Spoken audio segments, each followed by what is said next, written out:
kaya wala masyadong nag-spread ng mga leaves dito. Dito lang papunta lahat kasi sobrang dami ng months na nasayang na hindi siya nagkaroon ng shoot, guys, kasi nga na-explain ko na kanina. So, you will really find out what's wrong, especially kapag wala ka pang masyadong alam na super tigas talaga. As in, titingnan mo pa lang, hindi mo hahawakan, alam mong matigas na siya. Tingnan mo, meron na nga siyang... Hey guys! Welcome back to another PLANTZILLA video, and for today's vlog, we will be repotting our Xanadu, or Philodendron Xanadu. Yes, I'm still calling it a Philodendron, although there are studies that claim that it's already a THAUMATOPHYLLUM. So still Philodendron po yung tawag ko sa kanya. And for those of you who have been with us for quite some time, baka napanood nyo yung video namin about our Xanadu. So this time, it badly needs repotting talaga. Kasi merong mga palatandaan kung kailan natin i-repot yung plants natin. And if you are interested, just keep watching. But before that, please do not forget to subscribe. Tap the bell icon beside it so you'll be notified whenever we upload a new video. And if you are ready, let's begin.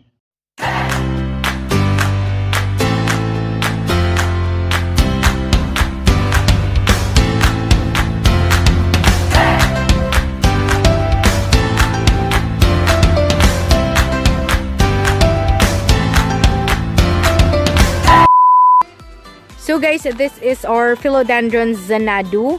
And yes, I have mentioned on my intro na Tomatophyllum na to. There are studies that claim na Tomatophyllum na to. But still, I'm calling it as Philodendron pa rin since hindi pa naman masyadong madami yung tumatawag na Tomatophyllum sa kanya. So, eto siya ngayon. This is one of our fastest growing Philodendron nung kasisimula pa lang. But since nangangailangan na talaga siya ng repotting, talagang bumagal yung pagtubo niya because ayaw na niya ng soil na pinaglagyan namin sa kanya. As you can see, ganito yung soil niya, guys. And this is really super duper hard. So, ayan. This is one of the few na nirepat namin na hindi pa talaga kami gumagamit ng rice hulls. So, we badly need rice hulls, guys, para talaga hindi maging compact yung soil. Isa to sa mga pinakaunang Philodendron namin, but up until now, hindi pa namin siya napopropagate. Wala pang shoot, and that is because of this soil na super tigas talaga. As in, titingnan mo pa lang, hindi mo hahawakan, alam mong matigas na siya. Tingnan mo, meron na nga siyang mga cracks, diba?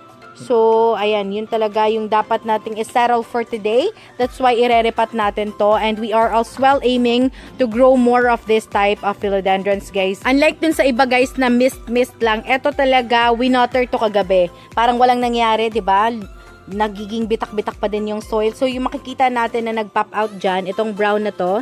So, this one, guys, is also a root. Although, yung dahon niya, guys, lumaki-laki naman.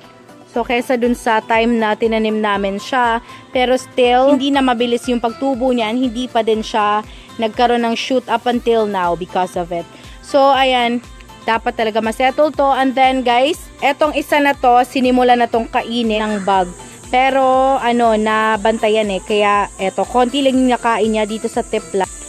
And sobrang bigat din nitong pot niya, guys. Sobrang bigat niya. So, hindi talaga siya basta-basta nata-transfer. So, usually talaga, parang pa-spread out. Nasa-spread out yung leaves niya and also yung stalk. So, naka-spread out sila.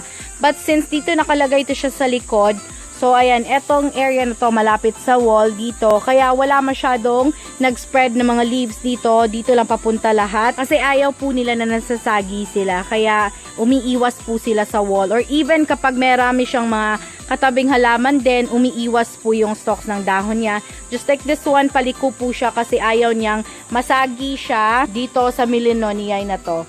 So, ayan, umiiwas-iwas talaga sila. If you wish your plant to spread out their leaves, so, dapat talaga malaki-laki yung area mo na paglalagyan sa kanila para hindi sila magdikit-dikit and makabukas sila ng maayos. Super bilis talaga yung pagdami nito before and talagang parang sunod-sunod yung dahon niya. So, isa talaga yung potting mix na dahilan kung bakit bumabagal yung pagtubo ng plant mo. Isa yan sa pinakamalaking factor kasi eto, na-witness ko talaga na sobrang laki ng difference nung hindi niya na nagustuhan. Sobrang laki ng difference niya from our other plants na iba na yung potting mix na gamit namin. Kasi ito talaga, wala ng nutrients Makikita naman natin, sa tingin mo pa lang, hindi mo na makikita na healthy yung soil.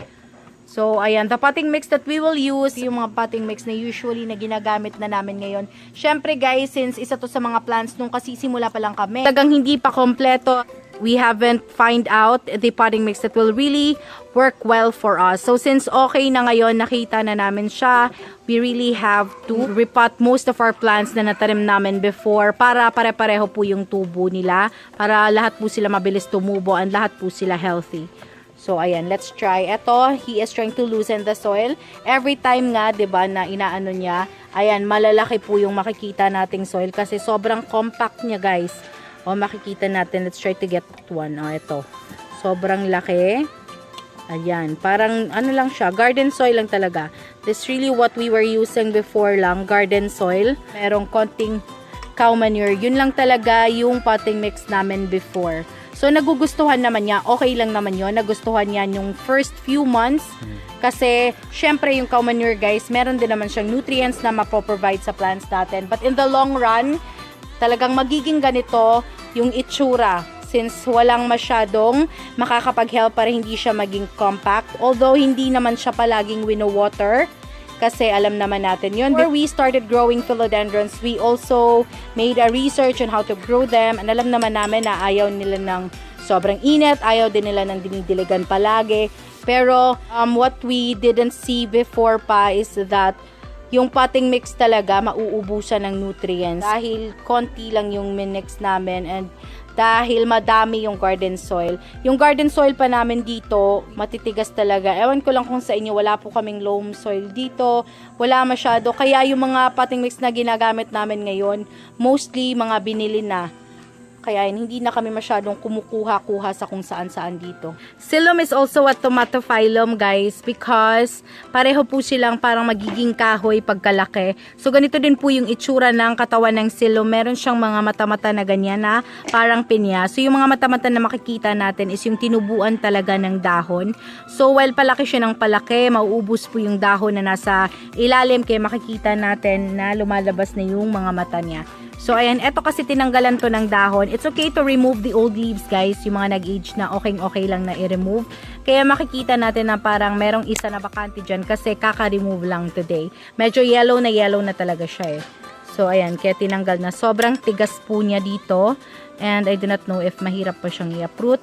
Although, hindi naman namin to itinanim sa pinakailalim. Parang nasa top part nga lang to tinanim eh. Pero medyo matigas na talaga, so hindi na makakalikot yung roots dun sa ilalim. So, let's try to see what we can do here. Lulusin niyo yung soil na nasa ilalim bago natin i-uproot yung entire plant. Sobrang tigas talaga, guys. Nako, mahihirapan talaga tayo dyan.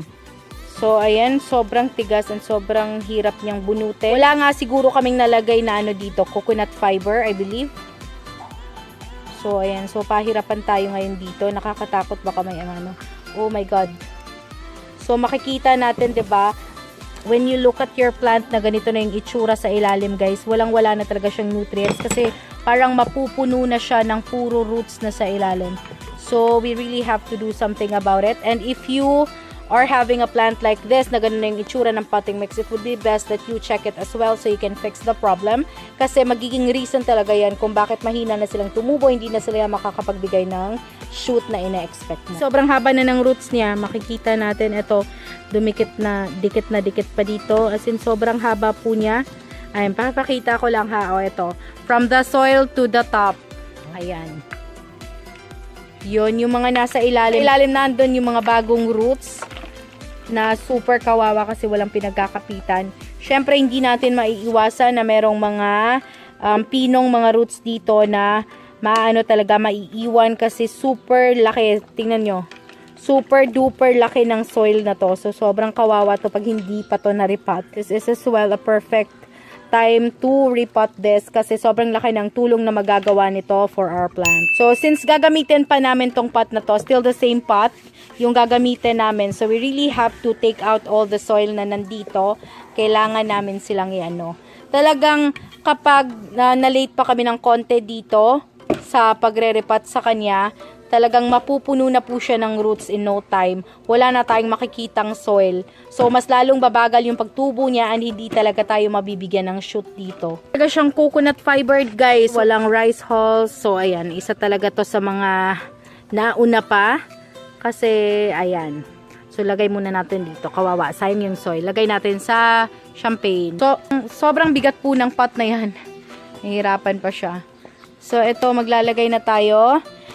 And since nalaman na natin kung ano yung maling nagawa natin dito sa pagtatanim ng aming Xanadu, so you will really find out what's wrong, especially kapag wala ka pang masyadong alam. Medyo matagal-tagal mong malalaman kung ano talaga yung problema sa plant mo. So, ayan, it really took us months para masettle to, guys. Ayan, umuulan na. So, hindi pa kami matatapos dito. So, cut muna tayo, guys. A few moments later. So, guys, since medyo umalan kanina, still nandito pa din. Ayan, grabe pa din yung ambon. So, naiwan muna to dito and now we're back. So, we will continue repotting this. So, there is still an old one. We have to remove this. So, ayan. Papanatilihin na. So, ito na siya, guys, yung pagkahaba-habang Xanadu natin. Maglalagay lang tayo ng coconut fiber. This is something that we didn't use before since kakasimula lang talaga namin mag-vlog noon. So, ayan, maglalagay tayo ng enough dito para ma-drain agad yung soil and yun, yung magpre-prevent para hindi magiging compact. As well as the rice hulls, guys. Sobrang laking tulong po ng rice hulls para maging buhaghag po yung potting mix na ilalagay natin. So, ayan. Maglalagay tayo. Damihan mo yan kasi malaki po tong pot na to. So, ayan. So, ayan. Medyo madami-dami na yung nalagay natin. So, this is the potting mix that we are using, guys. As you can see, buhaghag po siya. So, this is the usual potting mix nowadays that we use for our philodendrons. Sobrang dami na ng sangkap niya para talaga ma-sure na hindi siya magiging compact, na magkakaroon ng enough aeration sa ilalim, and sobrang healthy niya for our plants. So, yung makaklaro talaga yung rice hulls. But meron po siyang konting coco peat, meron din siyang mga carbonized rice hulls na nandyan. Konting-konti lang yung garden soil na inilagay natin, and meron po tayong mga bulok na acacia leaves as well na in-include sa kanya. So, ito dapat pagkasyahing mabuti kasi sobrang haba na talaga ng roots niya. So, sobrang dami ng months na nasayang na hindi siya nagkaroon ng shoot, guys. Kasi nga, na-explain ko na kanina because of the type of potting mix that was used for this one. Hindi siya healthy para sa kanya and naubusan na talaga siya ng nutrients. So, wala na siyang mapagkukunan, kaya ganon. And if ever na meron mang lalabasan na mahihirapan din kasi sobrang tigas ng soil. So, yung propagation kasi nito, guys, meron talagang tumutubong shoot. So, that is proven. I have seen po na merong tumubong shoot sa ganito.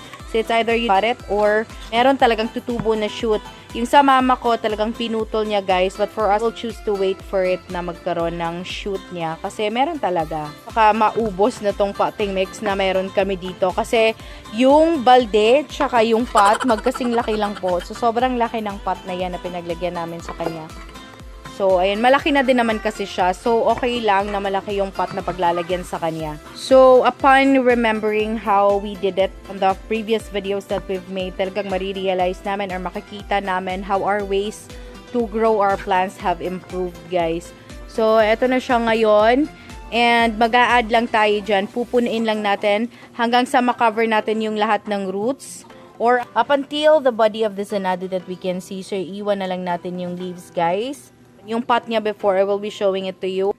So, ito guys, itong gamit ng cobra fern, ito lang po yung pot niya before. So, kung ito pa din yung pot niya, siguro hindi na siya kakasya dito. Syempre, aminado kami na talagang nag-burn out yung potting mix namin before. Lumaki pa din po siya. Kasi kung titingnan tong pot na pinaglalagyan sa kanya, super laki na niya ngayon. And roots pa lang, hindi po siya kasya. So, ayan. Still, we were able to let it grow. Hindi nga lang ganun kabilis and hindi nga lang siya nagkaroon ng bagong shoots kasi naubusan siya ng nutrients. Pero kahit yun yung potting mix na gamit namin, still inalagaan pa din namin siya the way how we took care of our other plants here, of our other philodendrons. So lumaki pa din po siya. So, yun yung ika-cover natin today, and that would be it. So, see you when we get right into the montage.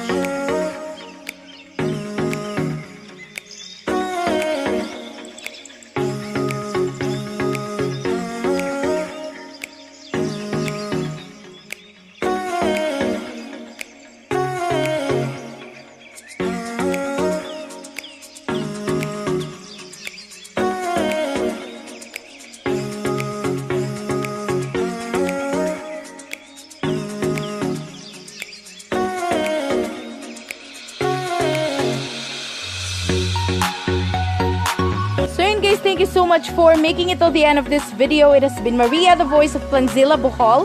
If you haven't subscribed, please click the subscribe button, tap nyo na din yung bell icon para ma-notify kayo whenever we upload a new video. Please do not forget to subscribe to Sorayista TV and Camille Renico Vlogs. Bye!